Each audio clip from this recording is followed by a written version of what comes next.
Bom dia, que o amor, a graça e a paz do nosso amado Jesus Cristo esteja aí com você, onde você estiver, participando aqui comigo da leitura e da meditação da palavra, o nosso devocional diário.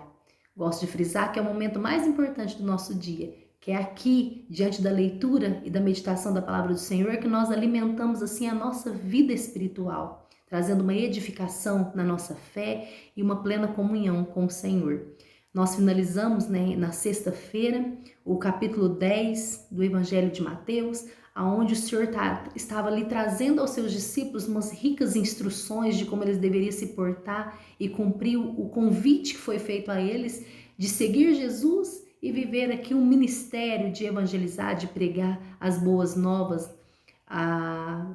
aquela mensagem confrontadora e ao mesmo tempo transformadora que impactaria a vida daquelas pessoas diante do cumprir da promessa através da vida de Jesus Cristo. Ele era o Messias, ele era a esperança, as boas novas que as pessoas tanto precisavam naquela época e nós também precisamos nos dias de hoje.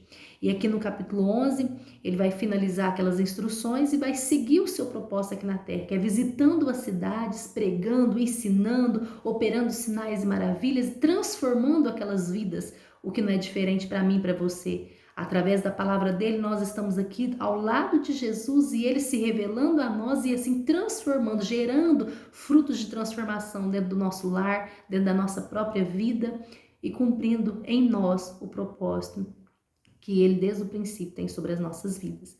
Vamos então dar continuidade, pedindo ao Senhor a nossa oração nesta manhã, que ele nos dê uma segunda-feira abençoada, uma semana cheia da presença dele e que nós possamos estar aí nesse propósito de um relacionamento mais profundo, de intimidade com o nosso Salvador. O capítulo 11 vai dizer assim, do Evangelho de Mateus: Quando Jesus acabou de dar essas instruções a seus 12 discípulos, saiu dali para ir ensinar e pregar na cidade deles. Quando João, no cárcere, ouviu falar das obras de Cristo, mandou que seus discípulos fossem perguntar: Você é aquele que estava para vir ou devemos esperar outro? Então Jesus lhes respondeu: Voltem e anunciem a João o que estão vendo e ouvindo. Os cegos veem, os coxos andam, os leprosos são purificados, os surdos ouvem, os mortos são ressuscitados e aos pobres está sendo pregado o evangelho. E bem-aventurado é aquele que não achar em mim motivo de tropeço.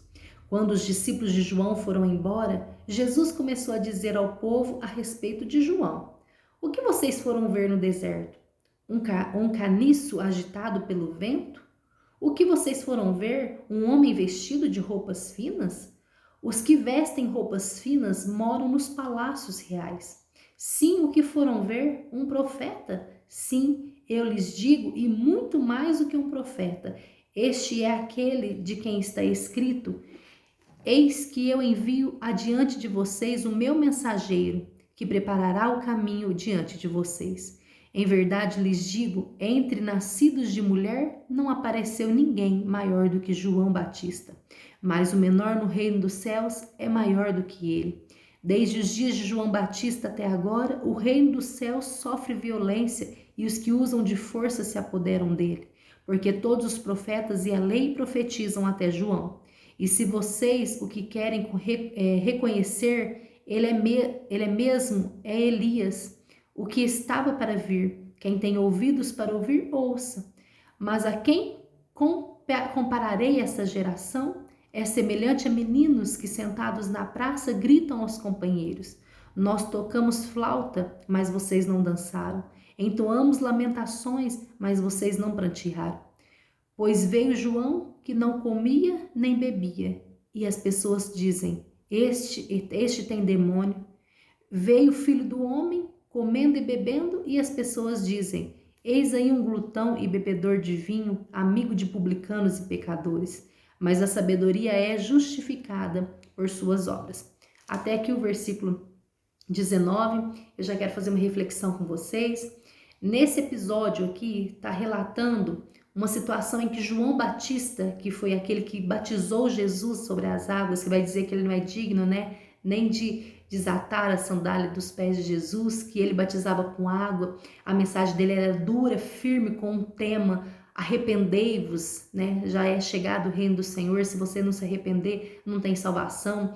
Ele vai dizer com as mesmas palavras de hipocrisia, de dizer que serve a Deus, mas verdadeiramente está longe do Senhor. Arrependa dos seus pecados, reconheça que você é totalmente dependente, necessitado de um Salvador. E a palavra do Senhor nós lemos, né, lá no comecinho de Mateus, que Jesus chega e ele faz o próprio batismo de Jesus, cumprindo as profecias. Mas nesse exato momento, João Batista está preso. Ele foi colocado na prisão sobre as ordens do rei Herodes, porque ele denunciou publicamente o pecado que Herodes estava vivendo. Lá no capítulo 14, nós vamos entender um pouco melhor a respeito desse contexto, onde vai dizer que Herodes, ele nem queria mesmo que João fosse preso ou matar João, mas ele se sentiu pressionado pela sua cunhada, que agora era sua esposa. Esse era o pecado de Herodes. Ele tomou sua própria cunhada, esposa de Filipe, seu irmão, e tomou ela por esposa. E João Batista denunciou que ele não poderia fazer aquilo, que ele era um pecado, era escandaloso a vida que ele estava vivendo. E aqui ele está preso, mas nós vamos ver lá no capítulo 14 que João Batista, ele foi até morto por ordens de Herodes, que foi influenciado pela sua atual esposa naquele momento, que era Herodias. E aqui, imagina comigo, João, que preparou todo o caminho, cumpriu as profecias, né, que falava que viria um mensageiro, tanto que Jesus aqui vai fazer uma afirmação, esse é o Elias, né, que estava para vir. Por quê? Porque o espírito de profecia estava sobre a vida de João, como estava na vida de Elias. Eles pregavam, eles ensinavam, eles confrontavam. Então esse era o Elias daquele tempo, João Batista, que preparou o caminho dos corações dos homens naquela época para a chegada de Jesus. Mas nesse momento ali encarcerado, imagino uma cela fria, uma solidão, até João Batista, que viu o Espírito pousando sobre a vida de Jesus depois do batismo, teve aqui confrontado a fé dele. Imagino que Satanás, que não perde tempo, em qualquer momento da nossa vida, ele fica esperando o momento certo para chegar até mesmo em nossos ouvidos e pôr em dúvida a nossa fé. Acredito que ele aproveitou daquela oportunidade para ficar confrontando ali a convicção de João. Cadê o Messias que você pregava? Onde está o Filho de Deus? Você está aqui agora, ó, injustiçado, preso nessa prisão, não tem ninguém por você, ele nem veio te visitar. Quem sabe não foram essas indagações que levaram a João Batista a ter dúvida? Porque aqui ele chama os seus, né, discípulos e fala, vai lá até Jesus. E lembrando que Jesus era primo de João, lembra na passagem que Maria vai até a casa de Isabel, sua prima, quando ela fica grávida, e Isabel já está também grávida de João. Então ele fala, vai lá até Jesus, pergunta mesmo se ele é quem a gente estava esperando ou se nós precisamos esperar outro. Isso nos traz um conforto para aqueles momentos em que a gente também sente a nossa fé dando uma balanceada diante das dificuldades da nossa vida. Se até João Batista, em quem Jesus aqui está dando testemunho, que entre aquelas que nasceram de mulher não houve um homem como João, se até ele, no momento mais difícil da vida dele, ali, né, onde ele teve a sua liberdade privada, ele falou, será mesmo que Jesus é o Messias? Mas aí ele pede, né, que os seus discípulos vão lá, e os discípulos voltam com essa resposta, que é para mim, para você também, quando a nossa fé dá uma fracassada. Jesus fala assim, fala para ele das evidências que vocês estão vendo diante do meu ministério. O cego, eles voltam a enxergar diante da minha presença. Os coxos voltam a andar. Aqueles endemoniados, eles são libertos dos espíritos malignos. Os pobres, a eles são ensinados a palavra, que a maior riqueza dessa terra é o evangelho, é o anunciar da palavra do Senhor. Mostrem para eles que o meu ministério, eles têm como evidência os sinais e maravilhas que me acompanham. Ele está dizendo, eu não sou ensino, eu não sou prego, eu trago evidências, eu trago milagres, eu purifico, eu transformo a vida das pessoas. Não era isso que as palavras profetizavam a meu respeito? E ali eles vão, né, eles saem da presença de Jesus e vão até João levar essa mensagem que Jesus falou. E quando eles estão se retirando, Jesus agora, para as pessoas que estavam ali perto de Jesus, ele começa a dar testemunho de quem era João. Eu acredito que eles ali presenciaram nessa indagação dos discípulos de João e a resposta de Jesus, agora ele vai falar. Não haverá entre os nascidos de mulheres homem como João Batista, que ensinou com tanta firmeza, que denunciou o pecado, que mostrou a importância do arrependimento, da salvação. E aqui no finalzinho ele vai dizer, e para as pessoas, João, que não comia, não bebia, porque quando a gente vai estudar João, ele vestia com peles de camelo, comia de mel, ele não tinha uma vida que, assim como as outras pessoas da sociedade, que se vestia, né, de roupas normais, comuns, e que se esbanjavam de manjares, de boas comidas, ele tinha uma vida mais reservada, eu acredito, próprio para o propósito dele, vivia ali nos desertos, e ele vai dizer, e mesmo assim as pessoas olhavam para João e falavam assim, ele tem demônio, ele tem uma vida perturbada, ele não está falando a verdade. Aí ele vai dizer, aí vem o Filho do Homem, ele está dando testemunho de si mesmo, que bebe, que come, que senta com os pecadores, e nem eu sirvo para esse povo. Aqui eu acredito que o Senhor está falando assim, o povo quer ou ser seus próprios deuses, ou eles querem criar um Deus que vai de encontro às suas expectativas. Nem João, que vamos dizer assim, que não fazia o que eu faço, não prestava. E eu que faço também não presto. Aí ele vai dizer que, mas a sabedoria é justificada por suas obras. Ele está falando assim, mas as obras justificam o que eu prego. As obras, vocês percebem que no que eu ensino tem sabedoria e tem frutos aquilo que eu falo. O Senhor está falando, eu sou verdadeiramente, né, o Messias prometido. No versículo 20. Então Jesus começou a repreender as cidades nas quais ele tinha feito muitos milagres, pelo fato de não terem se arrependido. Ai de você, Corazim! Ai de você, Betsaida! Porque se em Tiro e em Sidom se tivessem operado os milagres que foram feitos em vocês, há muito que elas já teriam se arrependido com pano de saco e cinza. Mas eu digo a vocês que no dia do juízo haverá menor rigor para Tiro e Sidom do que para vocês. E você, Cafarnaum, pensa que será levada até o céu? Será jogada no inferno, porque se em Sodoma se tivesse operado os milagres que foram feitos em vocês, ele teria permanecido até o dia de hoje. Mas eu digo a vocês que no dia do juízo haverá menos rigor para a terra de Sodoma do que para você.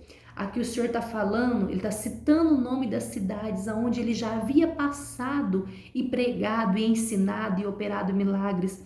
Ele vai dizer, e eles não se arrependeram, nem vendo diante deles o cumprimento da profecia, vendo pessoas sendo libertadas, pessoas sendo curadas, operando milagre, vendo eu falar do amor de Deus, nem assim eles se arrependeram, eles me receberam em suas cidades e não trouxeram para si a luz, né? Que o Senhor é a luz em meio à escuridão. Eles não abriram seus olhos, não aceitaram, não se arrependeram. Aí ele vai dizer, mas no dia do juízo final, eles terão as consequências por isso. Ele vai citar, né, a comparação de Sodoma, que é uma cidade tão conhecida, como eu falei no outro vídeo, devido à sua conduta pecaminosa, o seu estilo de vida cheio de prostituição, e foi destruída com fogo.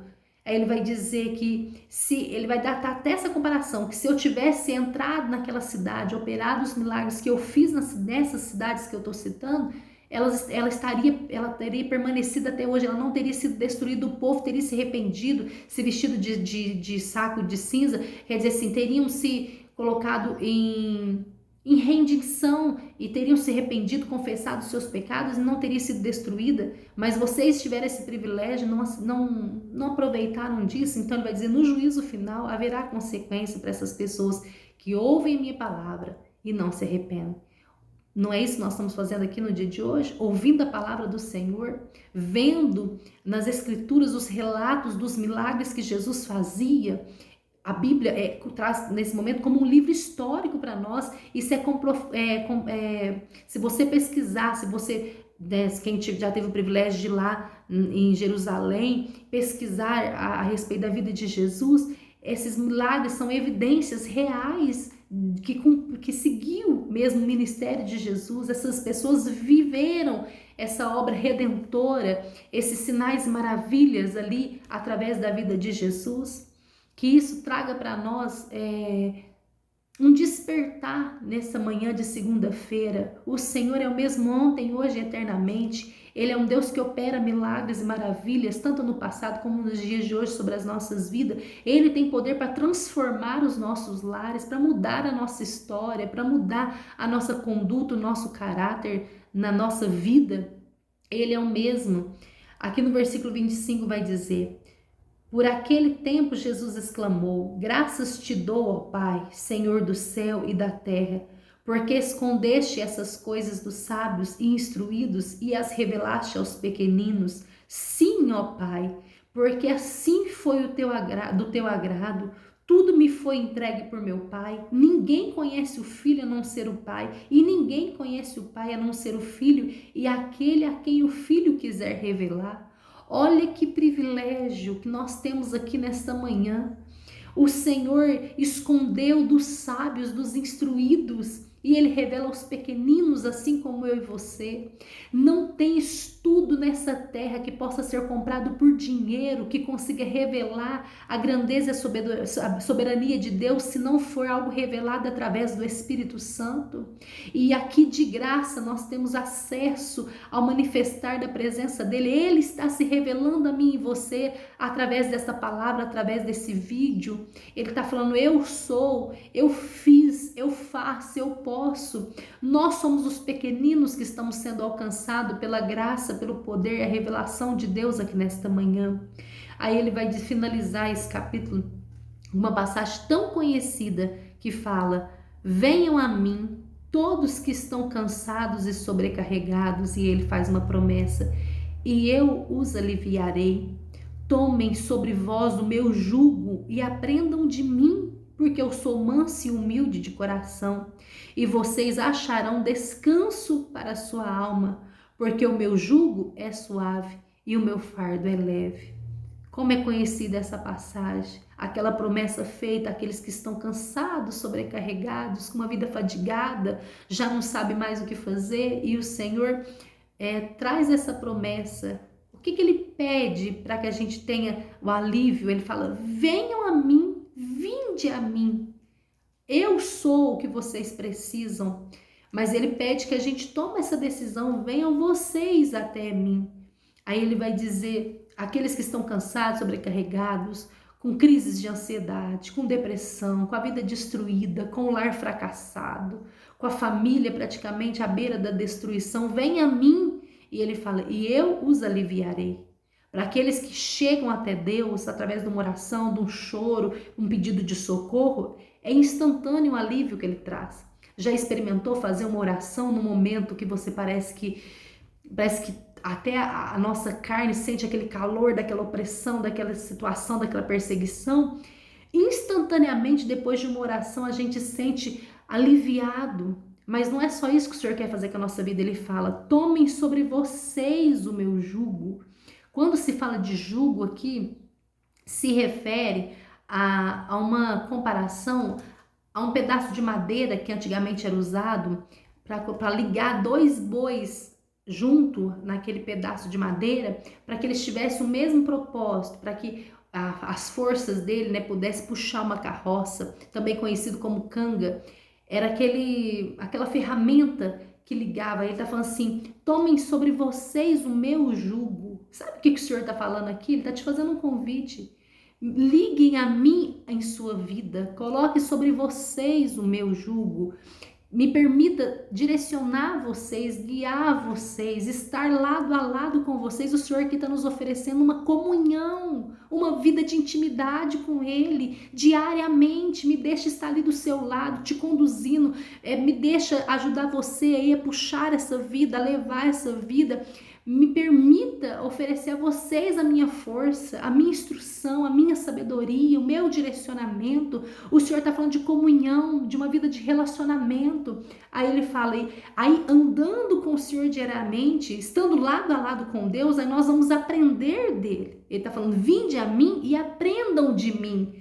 Porque se nós começarmos a nos relacionar com Deus como nós temos feito todos os dias, ler a palavra, todo dia meditar, nós vamos analisar assim, a conduta de Cristo aqui na terra, a soberania do Senhor, Deus, Criador de todas as coisas. O que nós vamos aprender dele? Aí ele vai falar dois atributos, duas qualidades muito importantes do Senhor. Porque eu sou manso e humilde. Como a sociedade é carente disso nos dias de hoje, da mansidão, da temperança que é fruto do Espírito Santo, de ser humilde, de ter compaixão, de ter bondade, de ter empatia, de amar o próximo, de se colocar no lugar do outro. O Senhor está falando que a gente precisa ser como Ele, olhar para Ele, ser manso e humilde de coração. Aí Ele vai dizer, e vocês acharão descanso para sua alma. O Senhor está falando, eu não quero só te aliviar. O alívio é momentâneo. É quando a pessoa está naquela fadiga, vem a minha presença como um ar fresco e traz aquele alívio. Mas ele fala, mas eu quero fazer algo muito mais profundo. Eu quero trazer o descanso diariamente para a tua vida. Porque ele vai te dizer, porque o meu jugo é suave e o meu fardo é leve. Ele quer querendo dizer, o que eu trago sobre a vida de vocês é suave, é fácil de carregar, é fácil de se levar, é fácil demais viver em paz, né? Como tem uma frase de um louvor que vai dizer, é a gente que complica tudo, o meu fardo é leve. Sabe o que o Senhor está falando? Naquela época as pessoas viviam uma religiosidade opressora. Eles pegaram a lei que o Senhor deu e trazia aquilo sobre um jugo pesado, uma religiosidade que trazia opressão, fadiga, cansaço. As pessoas lutavam e não conseguiam ser como os fariseus, os religiosos daquela época, que ficavam se expondo e demonstrando uma religiosidade falsa, porque na verdade o coração deles estava distante do Senhor. Ele está falando assim, agora os meus ensinamentos, Jesus está falando, o que eu ensino, o que eu prego, o que eu vivo, o que eu demonstro a vocês, o que eu peço de vocês é que vocês se aproximem de mim e eu vou ajudar vocês. Vocês não têm condições de cumprir a lei, em vocês não tem maneira nenhuma de vocês serem santificados, mas me permita entrar na vida de vocês e trazer o descanso, me permita carregar o fardo com vocês, me permita ensinar vocês qual é a direção que vocês devem tomar, deixe-me participar diariamente de vocês. Me deixa estar aí dentro do seu lar, o Senhor tem falado conosco nesta manhã. Me deixa fazer parte desse relacionamento. Me deixa fazer parte da tua vida junto com seus filhos. Me leve para o trabalho, me leve para casa, me leve diariamente para dentro do teu coração. Todos os dias Satanás está ali batendo na nossa porta e se ele puder, ele escancara aquela porta, ele abre, ele entra na nossa vida, ele invade e o propósito dele é matar, roubar e destruir. Ele quer entrar, ele quer te oferecer pratos ali que aparentemente são pratos bons, prazerosos, mas o fruto disso é só destruição eterna. Ele quer acabar com a sua família, ele quer acabar com a sua carreira, com a sua vida. Mas o Senhor está falando assim, mas me deixe entrar, venha a mim, me permita estar com você, acordar com você, deitar com você, se relacione diariamente comigo, porque o Senhor vai falar que sem a comunhão comigo, não dá para viver uma vida que agrada a Deus. O Senhor aqui, nesse finalzinho desse capítulo 11, é esse convite que Ele está fazendo para nós, né? Venha a mim, os que estáis cansados, sobrecarregados, eu aliviarei e eu tenho promessa de descanso. Talvez você seja assim. Talvez a segunda-feira iniciou e a sensação que você tem já é de cansaço, de medo, de falta de fé, de uma ansiedade, uma preocupação com o amanhã. O Senhor já está lá no seu amanhã. Do mesmo jeito que Ele te acordou no dia de hoje, Ele já está lá na terça, na quarta, na sexta, no sábado e no domingo, cuidando de tudo. Ele é o mesmo ontem, hoje e eternamente. Como Ele cuidou de você até aqui, cuidou lá no seu passado, porque se não fosse Deus, muitos de nós nem estaríamos vivos mais. E Ele continuará cuidando de nós. Que nós possamos finalizar esse vídeo de hoje pedindo para o Senhor, me ensina a ir até a Ti, Senhor. Me ensina a tomar o Teu jugo, aprender de Ti, a ter um coração manso e humilde. Me ensina a levar uma vida leve, suave diante da Tua presença, a ter o Senhor como um parceiro diário, um pai, né? O Senhor é nosso Pai. Muitos têm o Senhor como um colega, um conhecido, mas o Senhor que Ele quer oferecer para nós é uma vida de pai e filho, que nós tenhamos o Espírito Santo sobre as nossas vidas e que seja assim que nós venhamos finalizar em oração, em um clamor, pedindo para Deus que Ele esteja em nós. Senhor, meu Pai, nesta manhã, junto com o teu filho aí que está acompanhando a leitura comigo, eu quero unir a minha oração a dele te pedindo, nos ensina a ir até a Ti. Nos ensina a levar, Senhor, uma vida diante do Teu propósito. Nos ensina todos os dias, nos esvaziar dessa vida terrena, cheia de ilusão, de vaidade, para que nós possamos tirar os momentos certos para vir aqui ler a Tua palavra, meditar e ter as nossas vidas impactadas, transformadas, para que nós possamos te fazer o convite de que o Senhor entre em nossa vida, de ir até o Senhor, para que o Senhor se revele a nós e que nós possamos ligar o jugo a Ti, andar diariamente lado a lado com o Senhor, para que o Senhor conduza os nossos passos e que assim o Senhor traga alívio e descanso para a nossa alma, que o Senhor nos ensina a ter um coração manso e humilde como é o Teu, misericordioso, compassivo. O Senhor era um Deus presente que amava e ia onde ninguém queria ir, curava aqueles que precisavam de socorro, meu Pai. Seja conosco, seja sobre a nossa família, os nossos filhos, os nossos cônjuges, os nossos colegas de trabalho, em todas as áreas da nossa vida, que o Senhor seja quem cumpre a Tua vontade, como diz na oração do Pai Nosso, que venha o Teu reino sobre a nossa vida e que assim possamos alcançar em Ti o descanso dessa vida tão pesarosa, dessa vida tão sufocada, fadigada. Quantas pessoas nos nossos dias de hoje precisando de remédios controlados, de antidepressivos, de livros de autoajuda, e nós temos aqui, na Tua palavra, o remédio que nós precisa, que é a instrução, a sabedoria. Nos ensina a guardar a Tua palavra, meu Pai. E assim nós te pedimos, nos dê uma segunda-feira abençoada, nos livra das tentações, dos perigos, vai nos guardando o nosso coração, a nossa mente, guardando a nossa família, e que amanhã, para a honra e glória do Teu nome, nós possamos estar aqui mais uma vez, alimentando a nossa alma com o poder da Tua palavra. Essa é a nossa oração, Senhor, seja conosco. Que a gente não se atreva a dar um passo sem a Tua presença. É o que nós te pedimos e já te agradecemos por tudo que o Senhor tem feito. Amém. E assim eu finalizo te desejando uma excelente segunda-feira. Amanhã estaremos aqui novamente, se Deus nos permitir. Amém. Fica com Deus.